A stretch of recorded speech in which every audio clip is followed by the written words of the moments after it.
Hello students, I am Vivek Gupta from Krishna Engineering College, and today I am going to discuss a topic from Unit 1 Physics, length contraction. Actually, length contraction and time dilation, these topics are known as the consequence of Lorentz transformation equations. So we are going to discuss today length contraction. So first of all, discuss that what is the meaning of length contraction. As you know, we have discussed in our previous lectures Michelson-Morley experiment. Then we discussed Lorentz transformation equations and Galilean transformation equations. So when Michelson-Morley experiment gets failed, Galilean transformation equations also fails. So in that case, we were in need of a new type of transformation equations that was provided by the mathematician Lorentz, which is known as Lorentz transformation equations. So in Lorentz transformation equations, you see that there is a k factor, 1 upon square root 1 minus v square upon c square.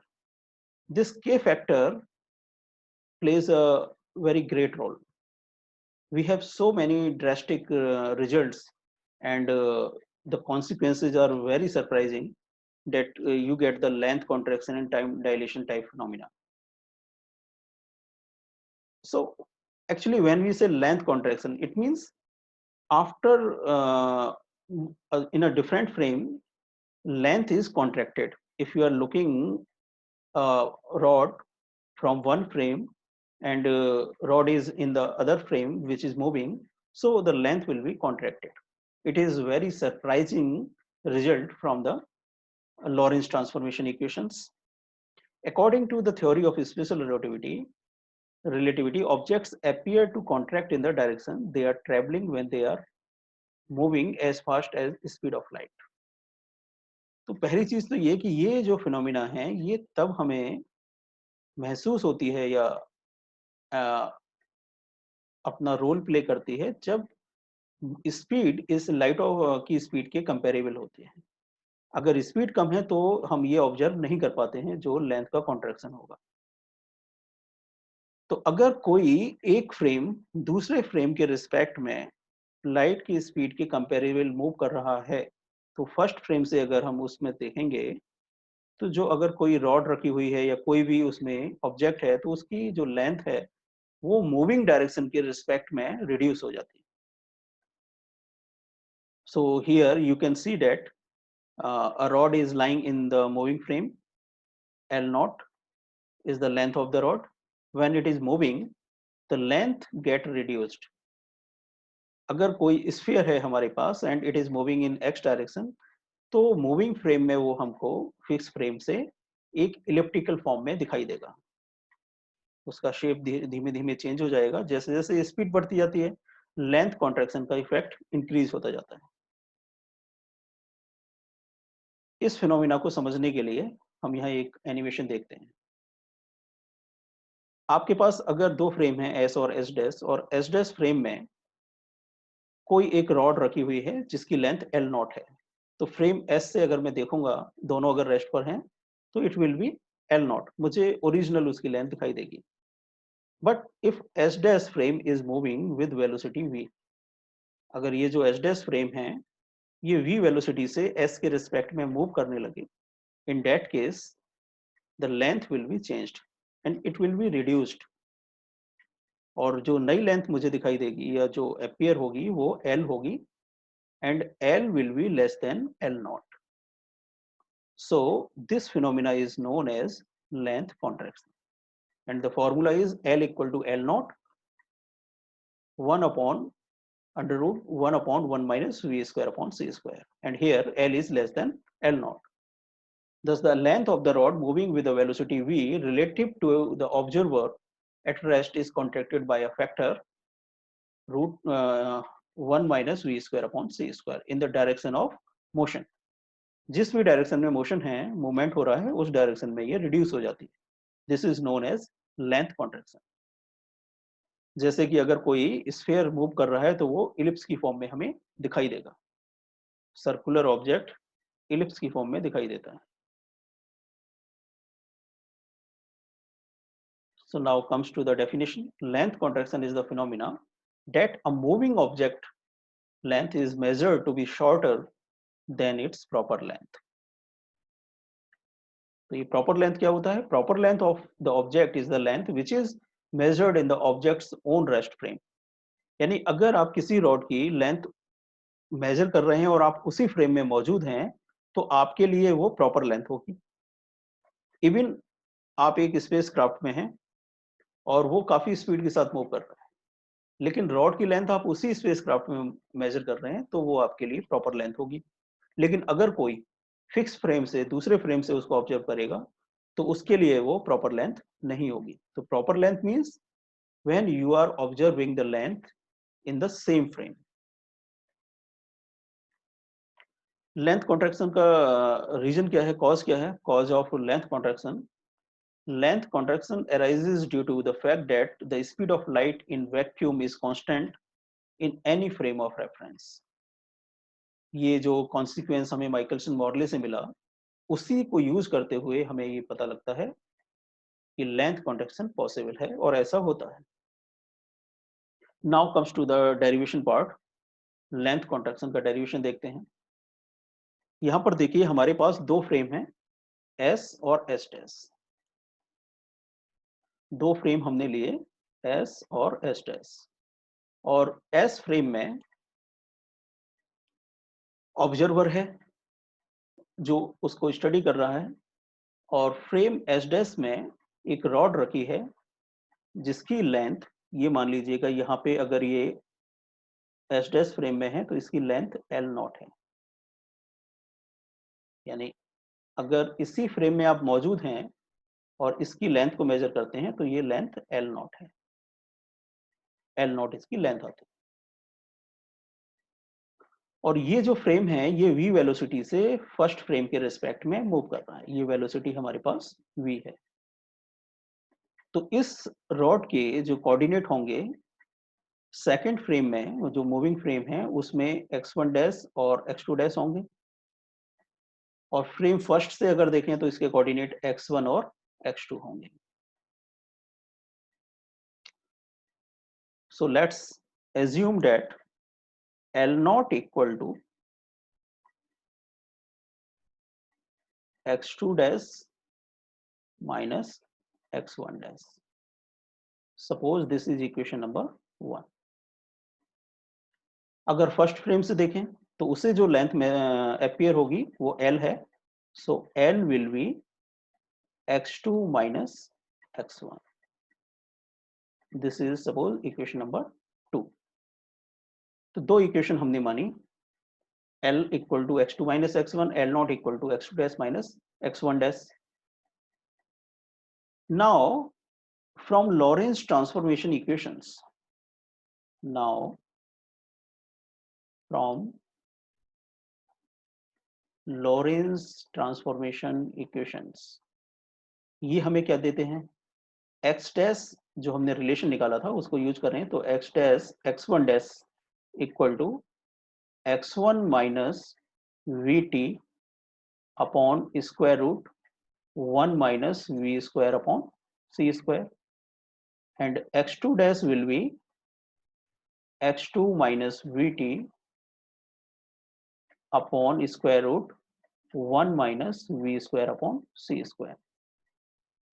So here you can see that, let's separate this part. So now using these values, now putting these values in equation 1 and 2, now putting these values, इसको हम put करते हैं equation 1 में। Now putting these values in equation 1। Equation 1 में अगर इन values को put करें तो L नॉट इक्वल टू क्या हो जाएगा, L not equal to x2 minus vt upon square root 1 minus v square upon c square minus x1 minus vt upon square root 1 minus v square upon c square. इसमें से आप 1 upon under root 1 minus V square upon C square common ले लें, तो आपके पास रहता है x2 minus V T minus x1, sorry this is x2 minus V T minus x1 plus हो जाएगा ये we T, minus V T से ये प्लस वी टी कैंसिल होता है, so it becomes x2 minus x1 upon root 1 minus v square upon c square. But from equation 2, you see that x2 minus x1 is equal to L. So L naught becomes L upon square root 1 minus v square upon c square. So it gives L equal to L naught under root 1 minus v square upon c square. So this is the final expression for the length contraction. L equal to L naught under root 1 minus v square upon c square. And there is one important thing that you know that v is always less than c. v c से छोटा रहेगा हमेशा. Since here, let's take this part here.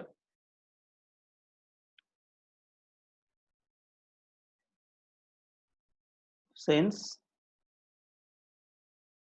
v is less than c, therefore under root 1 minus v square upon c square will be less than 1. Therefore, L is always less than L naught. So this is the consequence of this expression. अगर हम ये मानते हैं कि v c से छोटा है, जो कि होगा ही, क्योंकि कोई भी चीज स्पीड ऑफ लाइट के कंपेरेबल या सॉरी स्पीड ऑफ लाइट के बराबर मूव नहीं कर सकती, तो v can not be equal to c. So v is less than c, that's why root 1 minus v square upon c square will less than 1. So L will always less than L naught. L naught is known as the proper length and L is the observing length. So L हमेशा L naught से कम आएगा. तो ये जो expression है, इस expression को हम लेंथ कॉन्ट्रैक्शन एक्सप्रेशन कहते हैं. So L equal to L not root 1 minus v square upon c square. This is the length contraction expression. ये डेरिवेशन में भी आता है आपके लिए.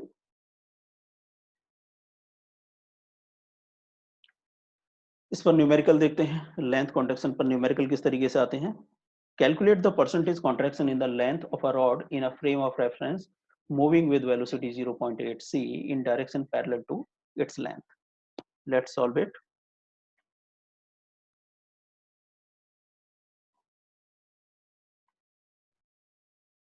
यहाँ जो स्पीड है डेट इज v, वो दी है 0.8 c.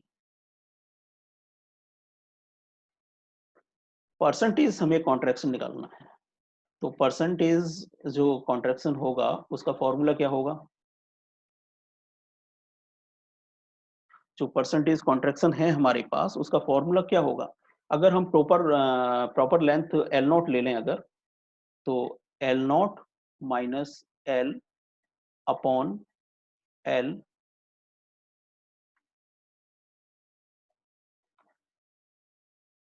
into 100.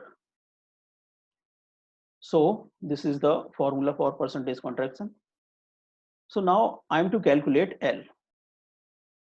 मान के चल लें कि उसकी जो ओरिजिनल लेंथ है वो L नॉट है, तो L की value will be L not under root 1 minus v square upon c square and v is 0.8 c. So it is 0.64 c square upon c square. c square से c square cancel हो जाएगा and L naught 1 minus 0.64 means 0.36. So root 1.36. So you will get 0.6 L naught. तो उसकी जो length होगी, अगर वो इस स्पीड से मूव कर रहा है, तो जो लेंथ है वो 0.6 L नॉट होगी। Now you can calculate the percentage contraction. So percentage contraction will be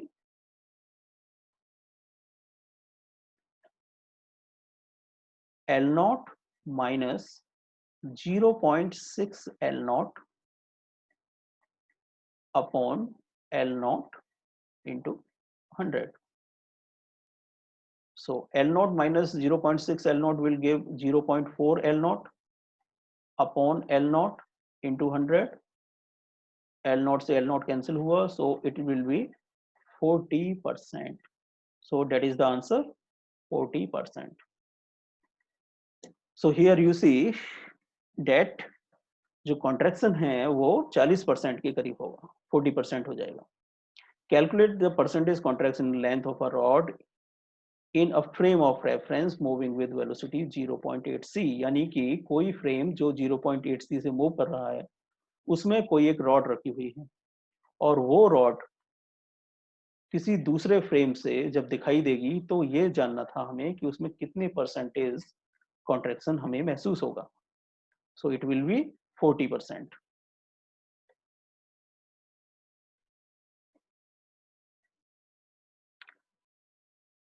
एक और न्यूमेरिकल देखते हैं।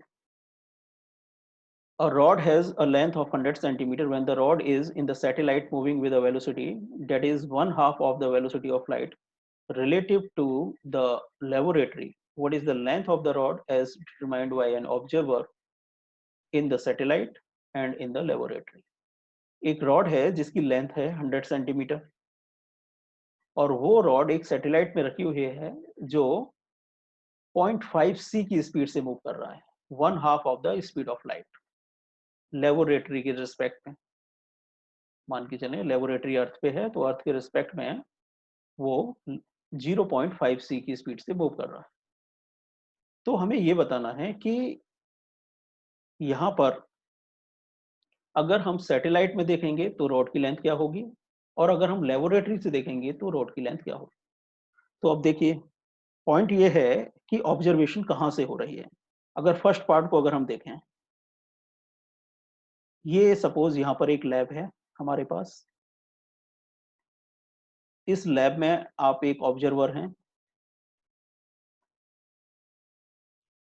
और ये एक स्पेस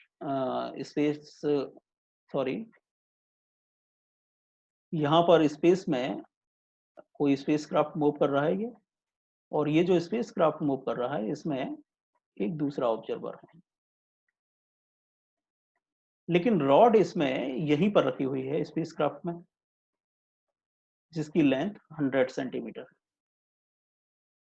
तो ये जो 100 सेंटीमीटर की रॉड है जो स्पेसक्राफ्ट में ऑब्जर्वर है, उसको तो ये 100 की ही दिखाई देगी। वो इसलिए क्योंकि इस ऑब्जर्वर के लिए तो ये इसकी प्रॉपर लेंथ होगी। प्रॉपर लेंथ कब होता है? प्रॉपर लेंथ तब होता है जब ऑब्जर्वर और ऑब्जेक्ट दोनों एक ही फ्रेम में होते हैं, तो ये इसके लिए प्रॉपर लेंथ होगा। तो इसको ये 100 का ही दिखाई देगा, लेकिन जो लैब से देख रहा है उसके लिए ये 100 का दिखाई नहीं देगा, क्योंकि ये 0.5 c स्पीड से मूव कर रहा है स्पेसक्राफ्ट। तो जो लैब में ऑब्जर्वर है ये, इसके लिए इसकी जो लेंथ है वो रिड्यूस हो जाएगी। अब रिड्यूस होकर के कितना दिखाई देगा उसको सेकंड पार्ट निकालते हैं, लेकिन फर्स्ट पार्ट का आंसर ये होगा कि जो ऑब्जर्वर है सैटेलाइट में उसके लिए लेंथ, जो ओरिजिनल उसकी लेंथ है 100 सेंटीमीटर, वही दिखाई देगी। तो फर्स्ट का जो आंसर हुआ वो 100 सेंटीमीटर होगा। सेकंड पार्ट देखते हैं। इन सेकंड पार्ट लेबोरेटरी से आप स्टडी कर रहे हैं, तो फॉर्मूला है हमारे पास L equal to L not under root 1 minus V square upon C square. So here L naught is 100 centimeter, 1 minus V square is 0.5, 0.5 C, so square will be 0.25 C square upon C square. C square से C square cancel होता है, so you will get 100 into square root of 0.75। तो जब आप इसको solve करेंगे तो ये 86% के करीब, सॉरी 86 सेंटीमीटर के करीब आएगा। ये एग्जैक्ट वैल्यू इसकी आता है 86.6 centimetre. So the L comes out this. So the answer will be 86.6 centimetre. तो जो लेबोरेटरी से जो देखेगा ऑब्जर्वर, उसके लिए इसकी लेंथ हमें 86.6 सेंटीमीटर दिखाई देगी, और जो स्पेसक्राफ्ट में है उसके लिए वही लेंथ उसकी दिखाई देगी। थ्योरेटिकल क्वेश्चंस इस पर किस तरीके से आते हैं? First question is what do you mean by length contraction at relativistic speed, deduce the necessary equations for it. Second question पूछा जाता है जो कि लॉरेंस ट्रांसफॉर्मेशन के साथ अटैच होकर के आता है, derive Lorentz transformation equations and use them to find the expression for length contraction. और 2 मार्क्स में क्वेश्चन पूछा जाता है व्हाट इज प्रॉपर लेंथ। ये जो लास्ट क्वेश्चन है ये केवल 2 मार्क्स में आएगा। ये लॉन्ग क्वेश्चन है,